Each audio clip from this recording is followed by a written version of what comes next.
నమస్తే KTV prime time bulletin కు స్వాగతం నేను మీ ఉమా గ్రూప్ 2 లో రోస్టర్ విధానాన్ని సరిచేయాలని యువత డిమాండ్ ప్రతి సంవత్సరం జాబ్ మేళా నిరుద్యోగ నిర్మూలనే లక్ష్యమని ప్రకటన చేసిన శ్రీనివాస్ రెడ్డి సెక్యూరిటీ లాక్లపై రాయచోటి పోలీసుల అవగాహన కార్యక్రమం బద్వేలు లంకమల్ల అభయారణ్యంలో మహాశివరాత్రికి ఏర్పాట్లు శ్వాస భాష ఒకటే అన్న నరెడ్డి తెలుగు ఉపాధ్యాయులకు సన్మానం గ్రూప్ 2 లో రోస్టర్ విధానాన్ని సరిచేయాలని కోరుతూ గ్రూప్ 2 అభ్యర్థులు డివైఎఫ్ఐ సంయుక్తంగా కలప కలెక్టరేట్ వద్ద నిరసన తెలిపారు. అనంతరం డిఆర్ఓ విశ్వేశ్వర నాయుడుకి టీడీపీ పొలిట్ బ్యూరో సభ్యులు శ్రీనివాస్ రెడ్డికి వినతి పత్రం అందజేశారు. ఈ కార్యక్రమంలో డివైఎఫ్ఐ జిల్లా కార్యదర్శి వీరనాల శివకుమార్, నగర కార్యదర్శి విజయనాయకులు శ్రీకాంత్, నాని, గ్రూప్ 2 అభ్యర్థులు శ్రీనాథ్, సిఆర్ రెడ్డి, పూర్ణచంద్ర తదితరులు పాల్గొన్నారు. నేను గ్రూప్ 2కు గత కొద్ది సంవత్సరాలుగా ప్రిపేర్ అవుతున్నాను.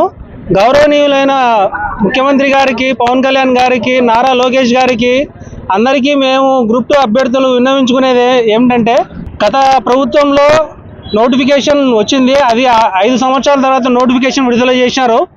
కానీ ఆ నోటిఫికేషన్లో జీవో నెంబర్ 77 ప్రకారం రోస్టర్ విధానాన్ని పాటించకుండా నోటిఫికేషన్లో తప్పులు, రోస్టర్ విధానంలో చాలా తప్పులు ఉన్నా కూడా అట్లే నోటిఫికేషన్ రిలీజ్ చేశారు.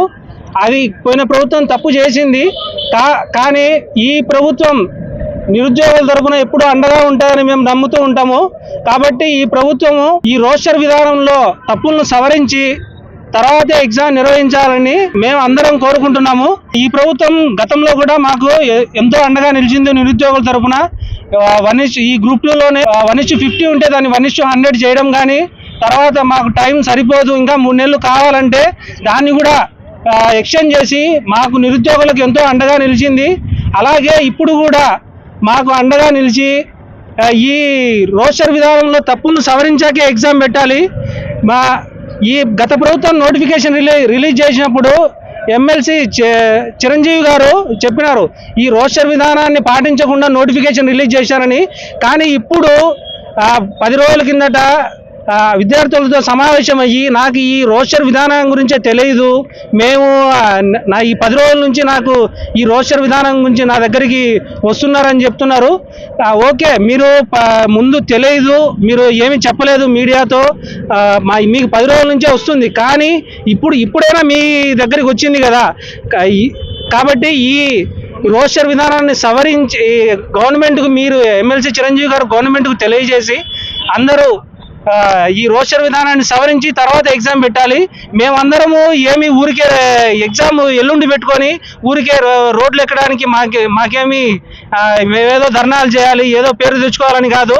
మా విద్యార్థులందరి ఆవేదన, ఒక్కొక్కరు ఈ 7 సంవత్సరాల తర్వాత వచ్చిన నోటిఫికేషను 6 సంవత్సరాల తర్వాత అందరూ ఎక్కడంటే అక్కడ హాస్టళ్లలో ఉండి కుటుంబాలకు దూరంగా ఉండి వాళ్ళు ఆర్థికంగా వెనుకబడి ఉన్నా కూడా వాళ్ళు డబ్బులు పంపించిన దాంట్లో ఆర్థిక ఇబ్బందులు ఎదుర్కొని మరి ఈ హాస్టళ్లలో ఉండి ఎగ్జామ్ ఫీజులు కట్టుకుంటా ప్రిపేర్ అవుతున్నారు.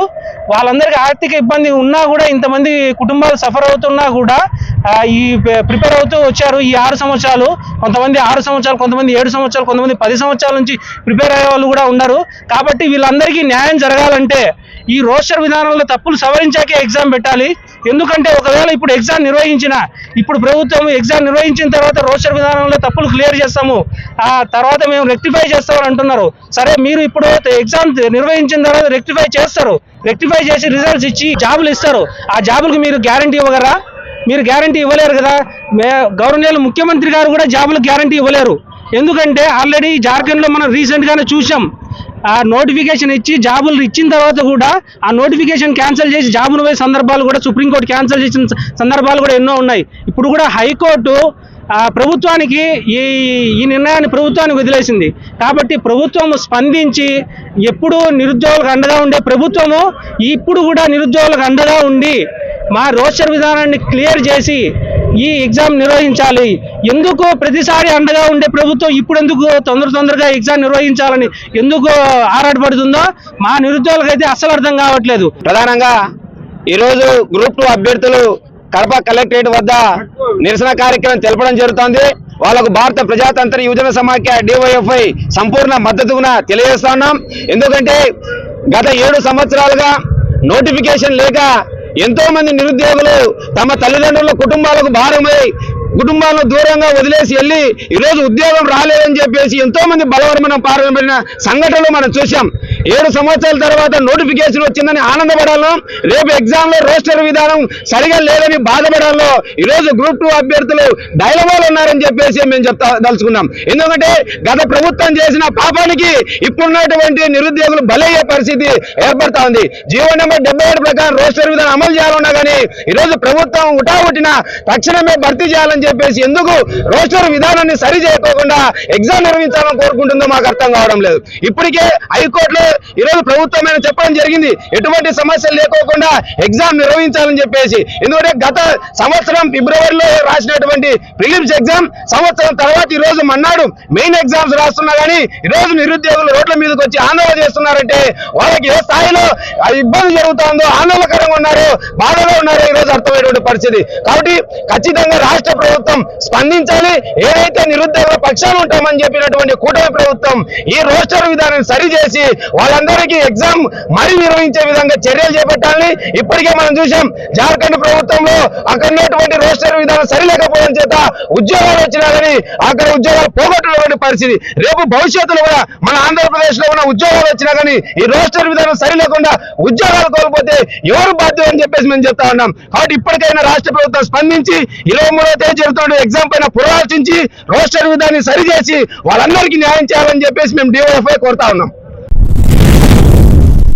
ఆదివారం కడప నగరంలో నిర్వహించిన mega job Mela విజయవంతమైందని Telugu Desam party polit bureau సభ్యులు రెడ్డెప్పగారి శ్రీనివాస్ రెడ్డి అన్నారు. ఎన్నికల సమయంలో ఇచ్చిన హామీ మేరకు ప్రతి సంవత్సరం జాబ్ మేళా ఘనంగా నిర్వహిస్తామన్నారు. కడప నగరంలో నిరుద్యోగం అనే సమస్య లేకుండా చేయడమే తమ దంపతుల లక్ష్యమన్నారు శ్రీనివాస్ రెడ్డి. మీరే ప్రత్యక్ష సాక్షులు. 2024 ఎన్నికల సందర్భంగా తెలుగుదేశం పార్టీ అధికారంలోకి వస్తే ముఖ్యంగా కడప ఎమ్మెల్యే గారు ఈ 5 సంవత్సరాల్లో నన్ను గెలిపిస్తే దాదాపు 10,000 ఉద్యోగాలు యువతకు కల్పిస్తామని చెప్పి ఎన్నికల్లో భాగంగా ఇచ్చిన హామీని కూడా మీరంతా ఎన్నికల్లో చూశారు. దాంట్లో భాగంగా మన 16వ తేదీ జాబ్ మేళా నిర్వహించాం. సీడాప్ ఆధ్వర్యంలో దాదాపు 58 కంపెనీలు, జాతీయ అంతర్జాతీయ సంస్థలు కూడా కడపకు వచ్చాయి. L&T finance, LIC of India, అదేవిధంగా Amar Raja group, Airtel company, L&T finance, Muthoot group, Ashok Leyland, Aurobindo pharma, Shriram life insurance, Apollo health care, MedPlus pharmacy, Canara HSBC bank వాళ్ళు, Colgate Palmolive India limited, Navabharat fertilisers, ఇట్లాంటి రకరకాల అన్ని రంగాల్లో ఉన్న వ్యాపార రంగాల్లో ఉన్న IT దిగ్గజాలు, banking, manufacturing, pharmaceutical, micro financing, insurance, electronics, transport, motor, jewellery రంగాలు, ఆన్లైన్ ఫుడ్ డెలివరీ, ఫార్మసీ, ఇట్లా పెద్ద పెద్ద కంపెనీస్ అన్నీ కూడా కడపకు రావడం. 58 కంపెనీలు ఒకటే రోజు ఈ కార్యక్రమంలో 8,613 మంది యువత రిజిస్టర్ చేసుకుంటే 5,091 మంది ఇంటర్వ్యూకి అటెండ్ కావడం. వాళ్ళలో 2,094 మందికి నిరుద్యోగులకు అక్కడికక్కడే సెలెక్టెడ్ సర్టిఫికెట్స్ ఇచ్చి ఎంప్లాయ్మెంట్ క్రియేట్ చేయడం జరిగింది. 641 మంది వెయిట్ లిస్ట్లో ఉన్నారు. నేను ఈ సందర్భంగా చెప్తా ఉండా 2,094 మందికి ప్రభుత్వం వచ్చిన తర్వాత మొదటి సంవత్సరంలో ఈ జాబ్ మేళా ద్వారా కడప నియోజకవర్గమే కాదు కడప జిల్లా వ్యాప్తంగా 2,094 మందికి వివిధ ప్రైవేట్ కంపెనీల్లో ఉద్యోగాలు కల్పించడం జరిగింది. ఇది గతంలో ఎప్పుడు కూడా ఈ 20-25 సంవత్సరాల్లో ఇంత పెద్ద ఎత్తున ఈ జాబ్ మేళా ఎవ్వరూ నిర్వహించలే. అది ఈ తెలుగుదేశం ప్రభుత్వం వచ్చిన తర్వాత ఇక్కడ నిర్వహించి ఇంత పెద్ద ఎత్తున 2094 మందికి ఒక్కటే రోజు ఆఫర్ లెటర్స్ ఇచ్చేసి వాళ్ళకు వారి కంపెనీలో తీసుకోవడం జరిగింది. ఇది చాలా పెద్ద పరిణామం. ఇదే విధంగా రాబోయే 4 సంవత్సరాల్లో కూడా ప్రతి సంవత్సరం ఇటువంటి జాబ్ మేళా నిర్వహించి నిరుద్యోగులైన యువకులకు ఉద్యోగ కల్పన కానీ ఉపాధి కల్పనకు కానీ అన్ని రకాలుగా ఈ ప్రభుత్వం ప్రోత్సాహం తీసుకుంటుంది. దీంతో కడప ఎమ్మెల్యే గారు కూడా ప్రతి ఒక్క జాబ్ మేళాకు వచ్చిన వాళ్ళని కూడా ఆ ఎమ్మెల్యే గారి ఆలోచన సంకల్పం కూడా అదే. ఎన్నికల్లో గెలిపిస్తే 10,000 మందికి 5 సంవత్సరాల్లో ఉపాధి ఇస్తామన్నాం, ఉద్యోగాలు కల్పిస్తామని చెప్పినారు. మొదటి సంవత్సరం 2,000 మందికి వచ్చింది. ప్రతి సంవత్సరం కూడా ఫిబ్రవరి నెల మాసంలో ఇదే విధంగా అన్ని కంపెనీస్ పిలిపించి ప్రతి సంవత్సరం కూడా ఉత్తీర్ణులైన డిగ్రీ 10th క్లాస్ నుంచి పీజీ వరకు, ముఖ్యంగా డిగ్రీ ఇంటర్ ఉత్తీర్ణులైన వాళ్ళు, పీజీ ఉత్తీర్ణులైన వాళ్ళు సంవత్సరం పాస్ అవుట్ అవుతూ ఉంటారు. వాళ్ళకందరికీ కూడా ఉపాధి కల్పించాలా, ఉద్యోగం కల్పించాలని చెప్పి ఆలోచన చేశాం. ప్రతిపక్షాలు గత 5 సంవత్సరాల్లో కడపలో ఎప్పుడూ కూడా ఇటువంటి ఆలోచన చేయదు. ఈరోజు కనీసం ఇంతమంది నిరుద్యోగులకు ఉద్యోగాలు కల్పించాలన్న ఆలోచన కూడా చేయలేదు. ఇదొక గొప్ప కార్యక్రమం.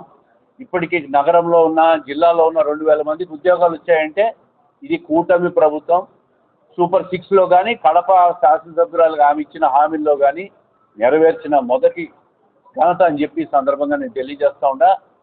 అదేవిధంగా ఇప్పుడే ఒక శుభవార్త, ITC group, Indian tobacco company limited ITC group వాళ్ళు కూడా స్వచ్ఛ కడపలో భాగంగా కడపను దత్తకు తీసుకున్నారని చెప్పి ఇప్పుడే నాకు తెలియజేసినారు. 1 సంవత్సరం పాటు కడపను గార్బేజ్ క్లీనింగ్లో కానీ శానిటేషన్లో కానీ వాళ్ళు సిఎస్ఆర్ కింద తీసుకురావడం, మేము కానీ ఎమ్మెల్యే గారు కానీ గత నెల నుంచి వాళ్ళతో మాట్లాడి చేసిన కృషి ఇది. తొందరలో వాళ్ళు కూడా కడపకు వచ్చి 2 చోట్ల పర్యటించి ఏమేమి రాబోయే సంవత్సరంలో చేస్తారని కూడా తెలియజేస్తూ ఉన్నాం. ఎందుకంటే కార్పొరేషన్ను మీరు చూస్తూ ఉంటారు, గత 10 సంవత్సరాలుగా కార్పొరేషన్లో ఉండే కంపెనీ ఎత్తినవాడు లేడు. ఇప్పుడిప్పుడే స్వచ్ఛ కడప, మన కడప అని చెప్పి ఎమ్మెల్యే గారు ప్రతి వారం 2 రోజులు తిరుగుతూ ఆ కార్యక్రమాన్ని చేస్తూ క్లీన్ చేయడము, గార్బేజ్ ఎత్తించడము ఇవన్నీ చేస్తూ ఉన్నాం. కార్పొరేషన్ దగ్గర ఆరాకొరా నిధులు ఉన్నాయి. అందుకే పెద్ద కంపెనీలు సిఎస్ఆర్ కాలంలో తీసుకొని వస్తే వాళ్ళే బాధ్యత తీసుకొని ఫ్రీగా కడప నగరాన్ని సుందర నగరంగా చేసేదానికి చేయూతనిస్తామని ముందుకు వచ్చారు ఐటీసీ గ్రూప్ వాళ్ళు. వాళ్ళను కూడా మనం అందరం ప్రోత్సహిస్తాం. తొందరలో వాళ్ళకు వచ్చి మీకు అందరికీ కూడా తెలియజేస్తాం. స్వచ్ఛాంధ్ర కార్పొరేషన్ పట్టాభి గారు, వారు కూడా ఎమ్మెల్యే ముగ్గురు వాళ్ళ పర్యటన తొందరలో ఉంటుంది, మీకు తెలియజేస్తాం. కడప నగరాన్ని ఉద్యోగ కల్పనే కాకుండా స్వచ్ఛ కడపగా రాబోయే 4 సంవత్సరాలు తయారు చేయాలనే సంకల్పాన్ని ప్రజలందరికీ మీ ద్వారా తెలియజేస్తాం. అన్నమయ్య జిల్లా రాయచోటి పట్టణ ప్రజలు సెక్యూరిటీ లాక్ ఉపయోగించుకోవాలని రాయచోటి అర్బన్ సిఐ చంద్రశేఖర్ తెలిపారు. ఆయన ఎస్ఐలు నరసింహారెడ్డి, జాకీర్ హుసేన్లతో కలిసి మీడియాతో మాట్లాడారు. సెక్యూరిటీ లాక్ దొంగతనాలను అరికట్టేందుకు ఎంతగానో ఉపయోగపడుతుందన్నారు. ఈ సెక్యూరిటీ లాక్ తాకిన వెంటనే పోలీస్ సైరన్ అలారం మోగుతుందని, తద్వారా దొంగలు అక్కడి నుంచి పరారయ్యే అవకాశం ఉంటుందని అన్నారు.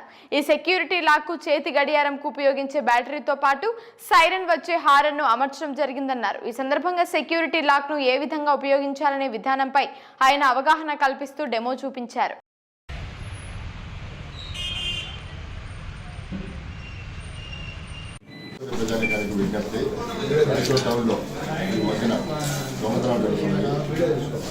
ఇల్లు లాక్ చేస్తున్నారు, బండ్లు కూడా తక్కువవుతున్నాయి. వాటికి ప్రివెన్షన్ కొరకు మేము ఒక కీ చూపిస్తున్నాము. సెక్యూరిటీ అలారం లాక్ అంటుంది. ఈ లాక్ ఎక్కడ పనిచేస్తుందంటే, ఈ లాక్ మనం ఇంటి బయట పోయేటప్పుడు లాక్ చేసుకుంటే ఈ లాక్ని ఎవరన్నా టచ్ చేసినా లేకుంటే ఏదైనా వస్తువుతో కూడా తాకినా కూడా పోలీసు సైరన్ సౌండ్ వస్తుంది. ఆ సైడ్ చూసి వాళ్ళు పారిపోతారు. లేదంటే పక్కన వాళ్ళందరూ కూడా పక్కన వాళ్ళు కూడా వాళ్ళు వేసి పట్టుకోవడానికి ప్రయత్నించవచ్చు. కాబట్టి ఇది బాగా పనికొస్తుంది. ముఖ్యంగా మోటార్ బైక్ తెప్పలు కూడా జరుగుతున్నాయి. మోటార్ బైక్ కింద కానీ మనం వేసుకున్నామంటే దీన్ని లాక్ వేసుకున్నామంటే లాక్ పట్టుకోవడంతో ఆ బండి తాకుతూ ఉంటేనే ఈ ఫైర్ అలారం మోగుతుంది. కాబట్టి అందరికీ ఉపయోగకరంగా ఉంటుంది. రాయచూరు ప్రజలు మీరు విజ్ఞప్తి ఏంటంటే రాయచూరులో ఇది తెప్పించుకున్న తర్వాత అందరూ వీటిని వాడాలని కోరుతున్నాము. దీని అమౌంట్ కాస్ట్ వచ్చి 400 రూపీస్ ఇది కాస్ట్. కాబట్టి అందరికీ అవైలబుల్గా ఉంటుంది. ఇది బ్యాటరీతో పనిచేస్తుంది. దీనికి పక్కన ఇంకో బ్యాటరీ కూడా ఇస్తారు. దీనికి డబుల్ కీ మాతో వాడచ్చు, మామూలు లాక్ మాతో వాడచ్చు. దాన్ని తిప్పించేసుకుంటే అలారం అవుతుంది. ఎవరు పట్టుకున్నా కూడా మనం పట్టుకున్నా బయట వాళ్ళు పట్టుకున్నా కూడా ఉంటుంది. దీనివల్ల ప్రాపర్టీ అఫెన్స్ ప్రివెంట్ చేయడానికి ఉపయోగపడుతుంది. కాబట్టి దీన్ని వాడాల్సిన విజ్ఞప్తి చేస్తున్నాను. ఇది ఎట్లా పనిచేస్తుందో మన ఎస్ఐ గారు చేస్తాం. ఎక్కడ దొరుకుతాయో కూడా చెప్తారు. బండి పోతానే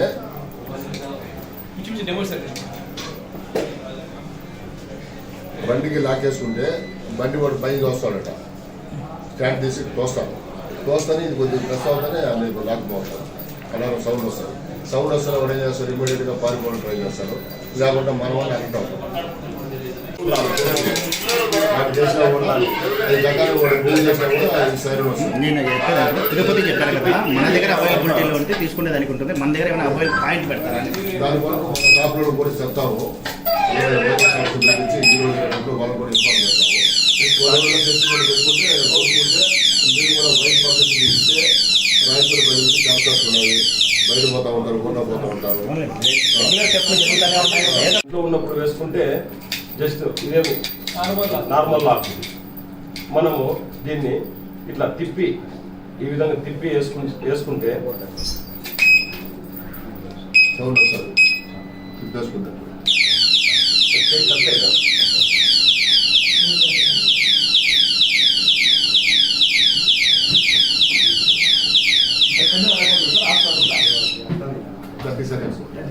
మళ్ళీ డాక్టర్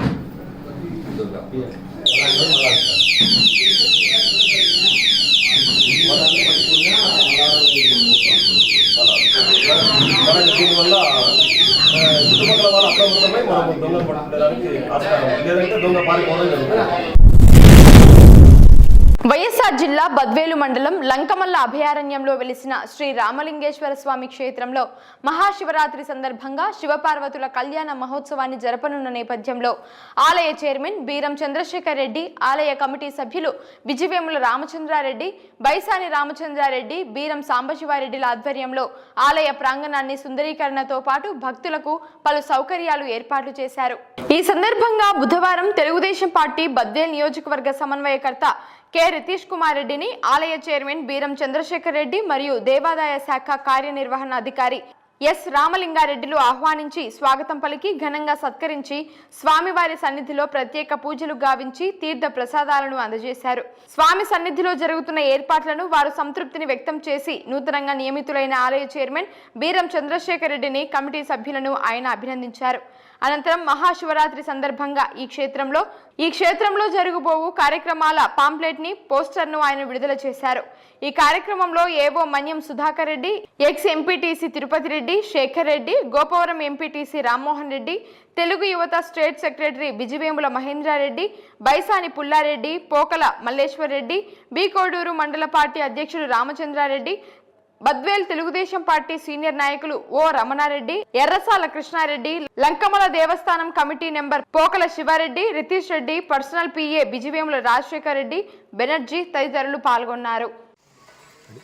అందరికీ నమస్కారం. ఈరోజు మన తాలూకాలో లంకమల్లేశ్వర స్వామిని దర్శించుకోవడం జరిగింది. ఈరోజు మన అందరం దేవుడి కోసం అందరు ఇక్కడ ప్రజలు కానీ, ఈ ఊరు కానీ, లేకపోతే ఇక్కడున్న ఉత్సవ కమిటీ సభ్యులు కానీ, చైర్మన్ కానీ ఒక బలమైన సంకల్పం కోరుకోవడం జరిగింది. ఈరోజు ఈ సంకల్పం ఇక్కడున్న ప్రజలు, అధికారులు మరియు ప్రభుత్వం సహకారం ఉంటేనే మనందరం ఈ సంకల్పంని అందరం సాధించుకోగలిగినాం. అందుకే ఇక్కడ ఉన్న వాళ్ళందరికీ, ప్రజలు అందరికీ పేరు పేరుగా ధన్యవాదాలు కోరుకుంటున్నాను నేను చెప్తున్నాను. ఈరోజు ఈ గుడి అభివృద్ధికి అందరూ సహకరించాలని నేను కోరుకుంటున్నా. మనం గుడి దేవుడు కొలుచుకొని ఇక్కడ బాగుంటే ఈ ప్రాంత ప్రజలు మరియు రైతులు ఇక్కడ ఉన్న వాళ్ళందరికీ మంచి వర్షాలు రావాలా, సాగునీరు తాగునీరు అన్ని సమస్యలు తీరాలని మరి ప్రజలందరూ సుఖ సంతోషాలతో ఉండాలని నేను కోరుకుంటున్నాను. మహాశివరాత్రి సందర్భంగా మన బద్వేల్ ఇన్ఛార్జి రితేష్ కుమార్ రెడ్డి గారు, endowment assistant commissioner Mallikarjuna Prasad గారు, ఇంకా ఇక్కడికి వచ్చిన నాయకులందరికీ ప్రత్యేక నమస్కారాలు. గత 20 ఏళ్ళ నుంచి మన ఈ లంకమల్లన్న గురించి ఏ రాజకీయ నాయకుడు కానీ ఎవరు కూడా ఇక్కడ అభివృద్ధికి నోచుకోలేదు. 20 రోజులంటే 20 రోజులైంది మా రితేష్ రెడ్డి గారు అన్న మీ వాళ్ళు చైర్మన్గా పెట్టుకొని డెవలప్ చేయండి, మా సహకారం ఉంటుంది, లంకమల్లను బాగా అభివృద్ధి చేద్దామని చెప్పగా నాకు నా మేనల్ అయినటువంటి వీరం చంద్రశేఖర్ రెడ్డి గారిని చైర్మన్గా రితేష్ రెడ్డి గారు అపాయింట్మెంట్ చేయడం జరిగింది. ఈ సందర్భంగా 20 రోజుల నుంచి మా 5 కుటుంబాలు లంకమల్లలో ఉదయం 6 గంటల నుంచి రాత్రి 8 గంటల వరకు ఇక్కడే ఉంటూ మాకు వేరే ఆలోచన, మా పర్సనల్ పనులున్న కాంట్రాక్ట్ వర్క్ మా వాళ్ళని పుణ్యవర్గ చంద్రశేఖర్ రెడ్డికి అన్నీ వదిలేసుకొని ఆ దైవమే మాకని చెప్పేసి పూర్తిగా మేము ఆ దేవుని సన్నిధిలో మేము దేవుణ్ణి చూడాలని కాదు, వారు మంచి చొరవతో ఈ దేవాలయ అభివృద్ధికి చాలా కొనుక్కుంటున్నాడు. నేను గతంలో చూసిన దానికంటే ఇప్పుడు చాలా ఈ మన ప్రభుత్వంలో చాలా పెద్దగా అభివృద్ధి కార్యక్రమం జరుగుతుంది. ఇంకా ఈ దేవాలయం కూడా ఇంకా అభివృద్ధి చెంది దేవాలయంగా ప్రతిష్టంగా పెరగాలని కూడా మీ గ్రామస్తులందరూ కూడా నేను కోరుకుంటున్నాను. అదేవిధంగా మరి చైర్మన్ గారు కూడా చాలా వరకు కూడా రాత్రింబగలు ఇక్కడ పనిచేస్తున్నారు. వారికి కూడా ఆ దేవుడు ఆశీస్సులు ఇవ్వాలని కూడా కోరుచున్నాను. శ్వాస భాష ఒకటే. శ్వాస ఆగితే మనిషి చేస్తాడు, భాష ఆగితే జాతి చేస్తుందని రాజ్యసభ మాజీ సభ్యులు కాంగ్రెస్ పార్టీ రాష్ట్ర ముఖ్య అధికార ప్రతినిధి డాక్టర్ ఎన్ తులసిరెడ్డి అన్నారు. అంతర్జాతీయ మాతృభాషా దినోత్సవాన్ని శుక్రవారం వేంపల్లిలో కాంగ్రెస్ నాయకులు ఘనంగా నిర్వహించారు.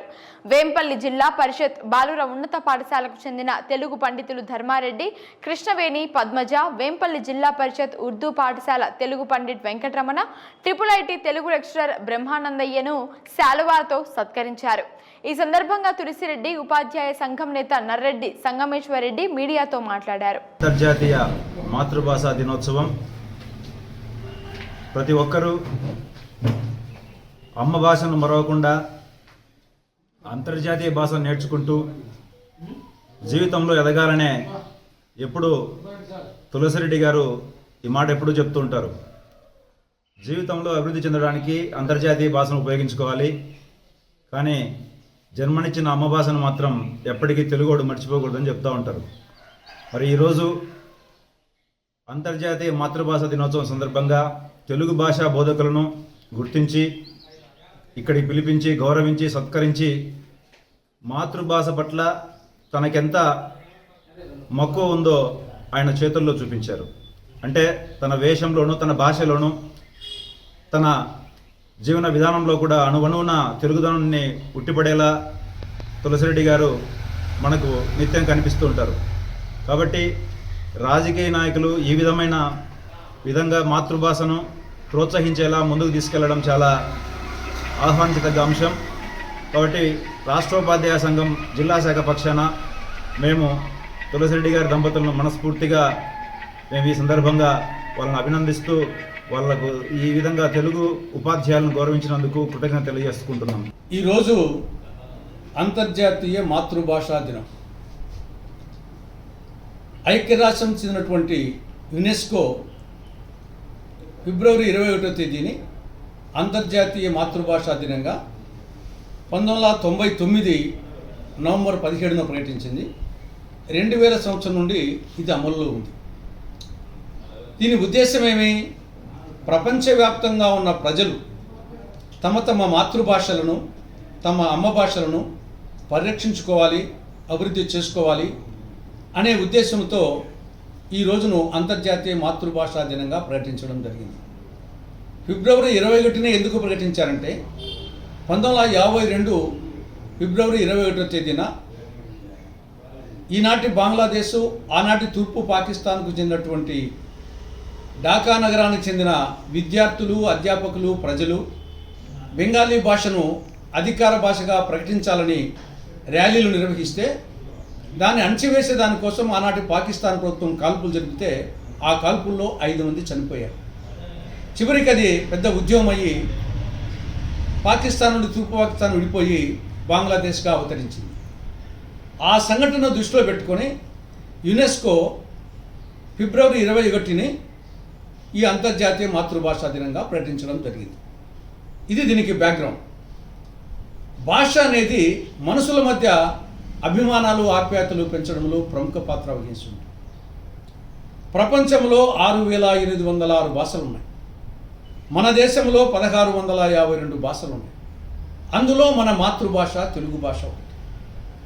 తెలుగు భాష సంఖ్యాపరంగా చూస్తే ప్రపంచంలో ఎక్కువ మంది మాట్లాడే భాషల్లో 7వ భాష. ప్రాచీనతాపరంగా చూస్తే 2500 సంవత్సరాల సుదీర్ఘ ప్రస్థానం కలిగినటువంటి భాష, మధురమైన భాష. కానీ ఇటీవల పరిణామాలు చూస్తూ ఉంటే అటు ప్రజల్లో మార్పు వచ్చింది, ప్రభుత్వాల్లో మార్పు వచ్చింది. ప్రభుత్వాలేమో పాఠశాల విద్యలో తెలుగు మాధ్యమాన్ని రద్దు చేస్తూ గతంలో వైకాపా ప్రభుత్వం ఒక జీవో జారీ చేయడం జరిగింది. భాషా ప్రయుక్త రాష్ట్రాలు తొలి భాషా ప్రయుక్త రాష్ట్రంగా ఏర్పడినటువంటి ఆంధ్రప్రదేశ్లో పాఠశాల విద్యలో తెలుగు మాధ్యమాన్ని రద్దు చేయవచ్చు జీవో వేయడం అనేది చాలా విడ్డూరం. ఇది ఒక చారిత్రక తప్పిదం. ప్రజల్లో కూడా రాను రాను ప్రపంచీకరణ నేపథ్యంలో తెలుగు వద్దు, ఇంగ్లీషు ముద్దు, అమ్మ వద్దు, మమ్మీ ముద్దు, నాన్న వద్దు, డాడీ ముద్దు అనే పరిణామక్రమం జరుగుతూ ఉంది. ఇదే జరిగితే అచిరకాలంలో మన మాతృభాష తెలుగు భాష మృత భాష అవుతుంది. కాబట్టి మృత భాష కాకుండా మాతృభాషను రక్షించుకోవాల్సిన బాధ్యత మన మీద ఉంది. ఇది వారసత్వపు ఆస్తి. ఇది ఒక విధంగా చెప్పాలంటే మాతృభాష తల్లిపాలతో సమానమైతే పరాయి భాషలు పోతపాలతో సమానం. కాబట్టి మాతృభాషను రక్షించుకునే దానికోసం ఈనాడు ప్రజల్లో చైతన్యం చేయాల్సిన అవసరం ఉంది. ప్రభుత్వం కూడా ఒక ఇన్సెంటివ్ ఇవ్వాలి. మాతృభాషలో తెలుగు భాషలో విద్యా మాధ్యమంలో నేర్చుకున్నటువంటి వారికి, చదువుకున్నటువంటి విద్యార్థులకు ఉన్నత విద్యలో కానీ, కాంపిటేటివ్ ఎగ్జామ్స్లో కానీ, ఉద్యోగాల్లో కానీ ఒక 3% మార్కులు అదనంగా వేస్తే మొత్తం సమస్య అంతా పరిష్కారం అయిపోతుంది. ఆ విధంగా చేయాలని టీడీపీ కూటమి ప్రభుత్వానికి కాంగ్రెస్ పార్టీ తరఫున విజ్ఞప్తి చేస్తున్నాం. పులివెందుల నియోజకవర్గ incharge BTech Ravi, MLC Ram Gopal రెడ్డిలు పులివెందుల నియోజకవర్గం అభివృద్ధిపై అసత్య ఆరోపణలు చేస్తున్నారని పులివెందుల మున్సిపాలిటీ చైర్మన్ వరప్రసాద్ అన్నారు. పులివెందుల నియోజకవర్గం డాక్టర్ వైఎస్ రాజశేఖర్ రెడ్డి తర్వాత ఆయన తనయుడు వైఎస్ జగన్మోహన్ రెడ్డి సారథ్యంలో అభివృద్ధి జరిగిందన్నారు. పులివెందుల అభివృద్ధిపై అసత్య ఆరోపణలు చేస్తే చూస్తూ ఊరుకోమని హెచ్చరించారు. ఈ కార్యక్రమంలో వేముల సింహాద్రిపురం మండల కన్వీనర్లు శ్రీకాంత్ రెడ్డి, నాగెళ్ల సాంబశివారెడ్డి పాల్గొన్నారు. గారు కావచ్చు, మాజీ ఎమ్మెల్సీ గారు కావచ్చు, పులివెందుల మున్సిపాలిటీకి ₹1 విడుదల చేయించిన దాఖలాలు ఏమైనా ఉన్నాయా అని నేను అడుగుతున్నాను. నాకు దివంగత నేత డాక్టర్ వైఎస్ రాజశేఖర రెడ్డి గారు చనిపోయిన తర్వాత పులివెందులలో అభివృద్ధి అనేది కుంటుపడిపోయింది. మీ ప్రభుత్వం వచ్చింది, మీ ప్రభుత్వంలో ఎక్కడ వేసిన గొంగలు ఎక్కడే, ₹10 కూడా ఖర్చు పెట్టింది పాపరంలో. రాజశేఖర్ సార్ గవర్నమెంట్లో మిగిలిపోయిన పనులు ఉన్నాయి. ఆయన ఆశయాలకు అనుగుణంగా జగన్మోహన్ రెడ్డి గారు ఇంకా 10 అడుగులు ముందుకు వేస్తారు తప్ప వెనక్కి అడుగులు వేయలేదు. కొన్ని వందల లక్షల కోట్లు ఇక్కడ ఖర్చు పెట్టడం జరిగింది. రాష్ట్రం మొత్తం అభివృద్ధిలో ఇక్కడ కొన్ని వందలు ఖర్చు పెట్టడం జరిగింది. ఎప్పుడు కూడా అభివృద్ధి అనేది రాత్రికి రాత్రి ఎప్పుడు జరగదు. అబ్బరక దబ్బర అంటే అభివృద్ధి జరగదు. దానికి కొంత టైం పడుతుంది, కొంత ప్రాసెస్ ఉంటుంది. ఆ ప్రాసెస్లో భాగంగానే ఈరోజు కొంత మున్సిపాలిటీలో కొన్ని రోడ్లు ఇంకా కాలేదు, కొంత డ్రైనేజ్ కూడా కాలేదు. మీరు జబ్బలు చర్చుకుంటున్నారు, మేము వచ్చిన తర్వాత నీటి సమస్య తీర్చినామని. అదంతా ఫ్రాడ్. అది మేము పంపించిన ప్రపోజల్స్ 15th ఫైనాన్స్లో పెట్టిన ప్రపోజల్స్ మీ ప్రభుత్వం వచ్చినాక వచ్చినాయి, టెండర్లు పిలిచాము. మీకు సంబంధించిన వ్యక్తి టెండర్ వేసి ఇప్పటికి కూడా మోటార్లు తయారైన పరిస్థితి మీ నాయకులది. మీ వల్ల పులివెందుల ప్రజలు ఇంకా నష్టపోతూ ఉన్నారు నీళ్లతో. వేసిన కాంట్రాక్టర్ కూడా చేతులు ఎత్తేస్తుంటే మాకు సంబంధించిన ఒక మాజీ కౌన్సిలర్ భర్త ఆ వర్కులను టేకప్ చేసి ఇప్పుడు మొదలు పెట్టినాడు. అది మీరందరూ గ్రహించాలి. 2 బోర్లు వేసినారు, అది జనరల్ ఫండ్లో వేసినారు. మీరు తెచ్చిన ఫండ్ కాదది. మేము పెట్టిన పాయింట్లలో బోర్లు వేయకుండా మీ సొంతంగా మీ మెహర్బానీ కోసం వేసినారు. 3 బోర్లు ఫెయిల్ అయిపోయినాయి. అది కూడా బీటెక్ గారికి తెలుసో తెలియదో కొంచెం తెలుసుకోండి. ఎక్కడే కానీ నీటి సమస్య లేదు పులివెందులలో. మామూలుగా మోటార్లు కాలిపోతూ ఉంటాయి, ఎక్కడైనా లీకేజ్లు ఉంటాయి. అవన్నీ వాటి వల్ల 1-2 రోజులు సమస్య రావచ్చు, కానీ ఎప్పుడే కానీ 4-5 రోజుల్లో వచ్చిన సమస్య లేదు నీటి సమస్య. మీరు మున్సిపాలిటీ మీద కొంచెం అవగాహనతో మాట్లాడాలి. మీ పార్టీకి చెందిన ఎమ్మెల్సీ గారు స్వయంగా 10 లక్షల రూపాయలు డబ్బులు అడిగితే కలెక్టర్ గారిని, అది కూడా శాంక్షన్ కాలేదు. ఒక్కరిపై మీరు చెప్పండి, పులివెందులలో ఎక్కడైనా మేము పోయి మినిస్టర్ దగ్గర మాట్లాడి, సీఎం గారితో మాట్లాడి, లేకపోతే కలెక్టర్తో మాట్లాడి ఈ 10 లక్షల రూపాయలు, ఈ 5 లక్షల రూపాయలు మేము శాంక్షన్ చేయించినామని మీరు చెప్పగలరా? డిబేట్కి నేను రెడీ. పులివెందుల మున్సిపాలిటీ మీద కొంత ఆర్థిక సమస్యలతో 4-5 రోడ్లు నిలబడిపోవడం వాస్తవం. అవి కూడా ఎందుకు నిలబడ్డాయంటే అండర్ గ్రౌండ్ డ్రైనేజీ వల్ల వాటిని మళ్ళీ బాగా చేయాలనే ఉద్దేశంతో లోతుగా ఉన్న డ్రైనేజీని మళ్ళీ దాన్ని పూర్తి చేసి మళ్ళీ లెవెల్స్ తీసుకొని ఆ ఉద్దేశంతో కొన్ని రోడ్లు మిగిలిపోయినాయి తప్ప ఇంకా ఏ ఉద్దేశంతో రోడ్లు పూర్తి కాకుండా లేవు. అభివృద్ధి జరిగింది అంటే ఒక రాజశేఖర రెడ్డి సార్ హయాంలో, ఒక జగన్ సార్ హయాంలో. ఇది ఒక పులివెందుల అనేది ఒక ఎడ్యుకేషనల్ హబ్, ఒక టూరిజం హబ్. ఆ లక్ష్యంతో మా ముఖ్యమంత్రి గారు పనిచేసినారు. ఆ లక్ష్యంతోనే మేము మెడికల్ కాలేజీ తీసుకురావడం జరిగింది. మీరేం చేసినారు? నోట్లో దుమ్ము కొట్టారు పులివెందుల ప్రజల నోట్లో. వచ్చిన కాలేజీని మీరు క్యాన్సిల్ చేసిన ఘనత మీ ముఖ్యమంత్రి గారిది. ఈరోజు చుట్టుపక్కల పల్లెల నుంచి ప్రతి ఆదివారం మీరు పార్కులకు రండి. ఎంతమంది యువకులు, ముసలి వాళ్ళు మొత్తం అందరూ వచ్చి కొంచెం రిలాక్సేషన్ అవుతున్నారు. ముద్దనూరు నుంచి వస్తున్నారు, వేంపల్లె నుంచి వస్తున్నారు. ఇది ఒక టూరిజం హబ్ అయిపోయింది. ఇది ఒక ఎడ్యుకేషనల్ హబ్. ఒక మెడికల్ కాలేజ్ తప్ప అన్ని కాలేజీలు ఇక్కడ ఉన్నాయి. మీరు కూడా పరిపాలించినారు. ఒక కాలేజీ కానీ, ఒక ఇన్స్టిట్యూషన్ కానీ ఏదైనా మీ హయాంలో తీసుకొచ్చారా?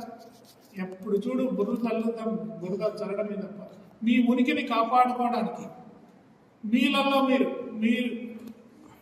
రాజకీయాలు, మీ పార్టీలో వర్గ రాజకీయాలతో మీ ఉనికిని కాపాడుకోవడానికి పులివెందుల అభివృద్ధి మీద కావచ్చును, మా వైఎస్ మనోహర్ రెడ్డి సార్ మీద కావచ్చును, జగన్మోహన్ రెడ్డి సార్ మీద కావచ్చును, అవినాష్ రెడ్డి సార్ మీద కావచ్చును, మీరు బురద చల్లుతున్నారు తప్ప అంత తప్ప ఏం కాదు. ప్రజలకు అన్ని విషయాలు తెలుసును. ఏ ప్రభుత్వంలో ఎవరేం చేస్తున్నారు, ఏ నాయకుడు ఎలాంటి వాడు, ఎవరు వచ్చిన తర్వాత ఈ పులివెందులలో అసాంఘిక కార్యకలాపాలు ఎన్ని జరుగుతున్నాయి అనేది ఈ 7 నెలల్లోనే ప్రజలు గమనించినారు, ఉద్యోగులు కూడా గమనించినారు. గమనించకుండా ఎవరు కూడా పోలేదు. దయచేసి మీరు ఈ పులివెందుల ప్రభుత్వం, ఈ పులివెందుల మున్సిపాలిటీలో మిగిలిపోయిన పనులు మీకు చేతనైతే మీ పరపతి ఉపయోగించి మినిస్టర్ దగ్గర కావచ్చును, సీఎం గారి దగ్గర కావచ్చును, ఎవరి దగ్గర నుంచి ఈ పనులు పూర్తి చేయండి. మీకు పులివెందుల పట్టణ ప్రజల మీద కానీ పులివెందుల నియోజకవర్గం మీద కానీ ఉన్న అభిమానం ఉంటే, రాజకీయము చేయాలని ఇది ఉంటే మీరు అది చేయండి తప్ప ఈ విధంగా బురద చల్లడం మంచి పద్ధతి కాదు. పులివెందులకు బై ఎలక్షన్ అంటున్నారు. బై ఎలక్షన్ వచ్చే క్వశ్చన్ లేదు. బై ఎలక్షన్ వస్తే మా జగన్మోహన్ రెడ్డి గారు ఆదేశిస్తే మీ మీద మా శ్రీకాంత్ రెడ్డిని పెట్టాం, లేకపోతే నాగల సాంబశివరెడ్డిని పెట్టాం, మేము గెలుచుకోవాలి. అది మీరు గుర్తు పెట్టుకోండి. ఇది వాటి ప్రైమ్ టైం బులెటిన్. చూస్తూనే ఉండండి KTV.